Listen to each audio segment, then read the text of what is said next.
Газете «Колымские новости» исполнилось 60 лет. Над созданием одного выпуска главного печатного издания Верхней Колымы постоянно трудятся всего 4 сотрудника. О трудностях и радостях работы в газете в материале Натальи Ломановой. 15 часов очередной номер газеты «Колымские новости» подписан в тираж. Началась печать. Эту работу, равно как и компьютерную верстку, выполняет опытнейший работник редакции Валентина Головко. За 28 лет работы Валентина Сергеевна познала все стадии технологического процесса. Пришла в редакцию работать машинисткой. Сначала набирала на машинке, на простой машинке тексты. Потом к нам поступили компьютеры.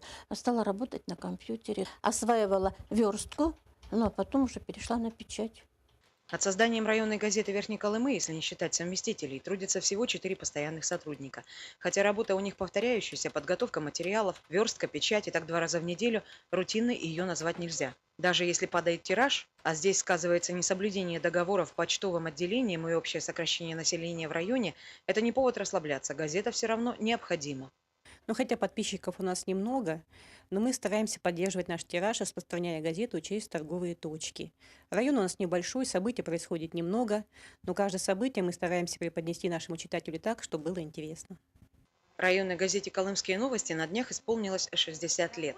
На торжественном вечере, как водится, вручались награды. Получила ее и Валентина Сергеевна, теперь она отличник печати Якутии. Но почивать на лаврах некогда. Уже завтра предстоит верстка следующего номера. Наталья Ломанова, НВК «Саха», Зырянка.